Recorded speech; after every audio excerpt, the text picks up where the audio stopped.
नमस्कार दोस्तों, China, Vietnam, Thailand, Indonesia, यहाँ तक कि जापान सबको पछाड़ने के लिए भारत ने वो फैसला लिया है जिसे पूरे दुनिया थर्रा गया है। दोस्तों आप देखेंगे भारतीय सामान पूरे दुनिया में बिकेगा। जिस प्रकार से चाइनीज सामान दुनिया के तमाम देश में गली गली में दोस्तों बिकता है, उसी प्रकार आप देखेंगे 4 साल या 5 साल के भीतर में भारत के प्रोडक्ट दुनिया के तमाम देशों में बिकेगा। दोस्तों आप पूछेंगे आखिरकार भारत ने ऐसा क्या कर दिया है जो आखिरकार 5 सालों में पूरी दुनिया में भारतीय सामान बिकेगा। तो इसीलिए आप लोग पूरा खबर देखिए। और बड़ी बात तो यह कि चाइना का नींद चैन सब कुछ उड़ चुका है। चीन को लग रहा था कि भारत ऐसा कभी कर ही नहीं सकता, क्योंकि दोस्तों भारत में बहुत ज़्यादा पैसा खर्चा किया, कह सकते हैं कि बहुत खर्चा करने के बाद दोस्तों ये प्रोसेस अब होने वाला है। इसीलिए आप लोग पूरा खबर देखिए। आप लोग जानते हैं चाइना का कोई भी मोबाइल आता है भारत में या फिर कोई भी सामान आता है, जैसे ही हम लोग ऑर्डर करते हैं दोस्तों चाइना से तुरंत 2 दिन में भारत पहुंच जाता है। दोस्तों ये अपने आप में अनोखा है, 2 दिन में चाइना से भारत पहुंच जाता है और हम लोग अपने हाथ में ले लेते हैं। लेकिन यहीं पे बहुत सारे मित्र सोचता है कि आखिरकार चाइनीज सामान 1 से 2 दिन में चाइना से इंडिया कैसे पहुंच जाता है, क्या कारण है। दोस्तों यहाँ पे बहुत ही महत्वपूर्ण होता है लॉजिस्टिक, यानी कि लॉजिस्टिक का बहुत ज़्यादा रोल होता है। बोलेंगे ये लॉजिस्टिक क्या होता है। देखिए भाइयों, अगर मान लीजिए कोई सामान चाइना इंडिया में भेजता है, ठीक है, तो चाइना का जो कंपनी है वो तो बना देता है, ठीक है, लेकिन जो इंडिया में जो आता है ना, वो चाइना का जो लॉजिस्टिक है उसका बहुत ही महत्वपूर्ण रोल होता है। उसमें खासतौर पे रेलवे का ट्रैक हो गया, फिर इसका पोर्ट हो गया, इतना ही नहीं हो सकता है एयर लॉजिस्टिक हो या फिर हो सकता है ट्रक से। यानी कि दोस्तों आप जानते हैं, सिंपल से बात समझ जाइए, आदान प्रदान, आपका आदान प्रदान करने की क्षमता कितना है। मान लीजिए कोई सामान आप कितना जल्दी भेज सकते हैं, कितना तेजी में पहुंचा सकते हैं, दोस्तों उसी को बोलते हैं लॉजिस्टिक। और चाइना का लॉजिस्टिक अपने आप में बहुत ही अनोखा है और बहुत ही सस्ता है। और यही कारण है कि चाइनीज सामान भर भर के भारत में डंपिंग होता है। अब भारत से अरबों रुपया हर साल कमाता है। आप बोलेंगे आखिरकार भारत सरकार अब क्या किया है। दोस्तों भारत सरकार भी अपने देश में 35 दुनिया का सबसे एडवांस लॉजिस्टिक बनाने का फैसला ले लिया है। दुनिया का सबसे एडवांस दोस्तों 35 लॉजिस्टिक सेंटर बनाएगा, जिससे पूरे दुनिया में भारत का सामान बिक पाएगा। दोस्तों अभी जानते क्या होता है, अभी क्या होता है, मान लीजिए भारत की कोई कंपनी कोई सामान बना भी लेता है, कोई प्रोडक्ट बना भी लेता है, तो हम लोग के यहाँ न तो अच्छा रोड है दोस्तों, नहीं अच्छा लॉजिस्टिक सिस्टम है।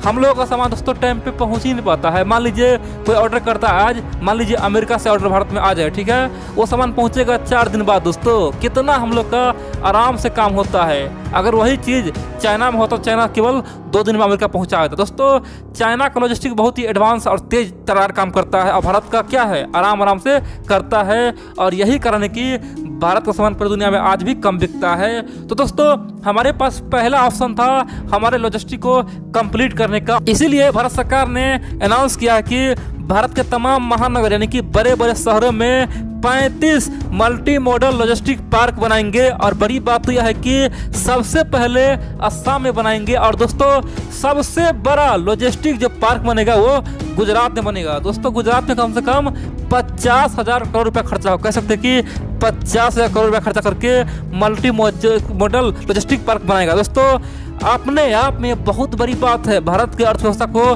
दोहराने के लिए अपने आप में बहुत बड़ी बात है। आप देखेंगे आने वाले समय में भारत का कोई भी सामान दोस्तों तुरंत कह सकते हैं कि गुजरात से बिहार आ जाएगा, बिहार से केरल पहुंच जाएगा, केरल से चेन्नई पहुंच जाएगा, चेन्नई से चाइना पहुंच जाएगा। दोस्तों कह सकते हैं कि रातों रात सब कुछ खेल होगा। आप बोलेंगे ये मल्टी मॉडल लॉजिस्टिक पार्क क्या होता है, हम तो लॉजिस्टिक सुनते थे, लेकिन मल्टी मॉडल क्या होता है। दोस्तों मल्टी मॉडल लॉजिस्टिक पार्क पता क्या होता है, उसमें एक ही पोर्ट में कह सकते हैं कि एक ही लॉजिस्टिक एरिया में दोस्तों वहाँ पे हर तरह का सुविधा होता है। मान लीजिए ट्रेन का कोई माल आया, ठीक है, ट्रेन से कोई प्रोडक्ट आया वो भी वहाँ पे आ सकता है। मान लीजिए एयर से कोई कार्गो हुआ, मान लीजिए हवाई जहाज से कोई कार्गो हुआ सामान प्रोडक्ट है, वो भी आराम से पहुँच सकता है उस जगह पे।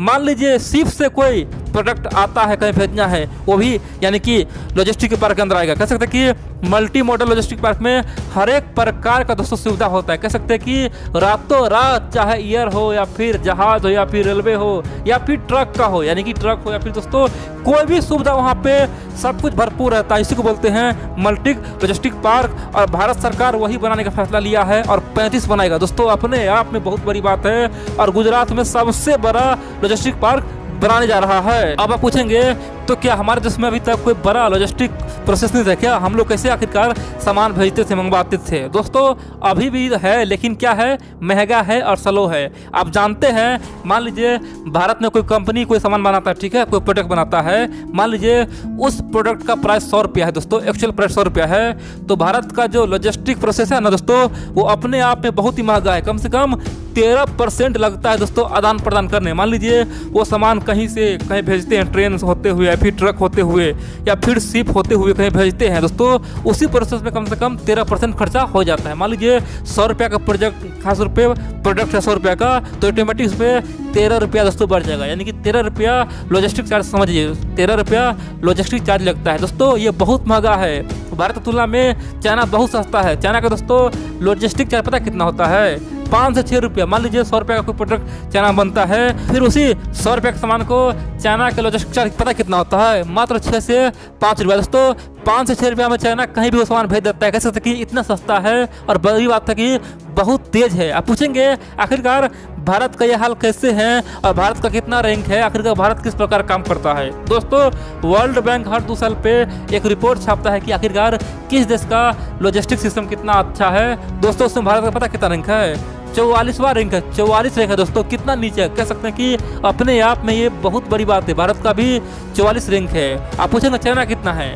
दोस्तों चाइना का रैंक पता कितना है? 26 है, 26 रैंक पे आता है। कह सकते हैं कि चाइना हमसे बहुत बढ़िया काम कर रहा है और इसीलिए सस्ता में और सबसे तेजी काम करता है। तो आप पूछेंगे आखिरकार ये मल्टी मॉडल लॉजिस्टिक पार्क से अब क्या होगा? देखिए 2025 तक जैसे ही ये 35 लॉजिस्टिक पार्क बन जाएगा तो ऑटोमेटिक भारत का जो सामान का प्राइस दोस्तों ऑटोमेटिक कम हो जाएगा, और आप देखेंगे आराम से बहुत जल्द, यानी कि चाइना हो, वियतनाम हो, थाईलैंड, सबको पछाड़ेंगे और दुनिया के तमाम कंपनियां भारत आने के लिए तैयार रहेगा। बोले कि हमें तो भारत ही जाना है, भारत में हर सुविधा मिल रहा है, भारत का लॉजिस्टिक सिस्टम सबसे बढ़िया है। दोस्तों बड़ी बात तो यह है कि दुनिया के तमाम कंपनी उखड़ उखड़ के भारत में आना शिफ्ट हो जाएगा, और आप देखेंगे यहाँ से फिर पूरी दुनिया में सामान बिकेगा। दोस्तों यही तो हम लोग का कमजोरी था, सामान का आदान प्रदान करने में दिक्कत था, कोई भी सामान टाइम पे नहीं भेज पाते थे। इसीलिए भारत सरकार ने कम से कम 35 मल्टी मॉडल लॉजिस्टिक बनाने का अनाउंस किया है। और आप देखेंगे 2025 तक भारत दोस्तों, अभी जो भारत का रैंक पता कितना है? 44वां है। तो देखेंगे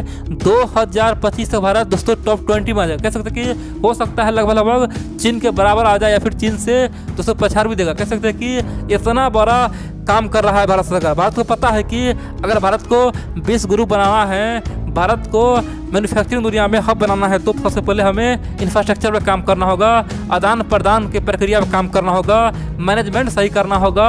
कोई भी सामान जो आज 4 दिन में पहुंचता है उसे हम लोग को 12 घंटा में पहुंचाना होगा, 26 घंटा मैक्सिमम पहुंचाना होगा, तभी जाकर कुछ हो सकता है। और इसीलिए भारत सरकार ने ये फैसला लिया है।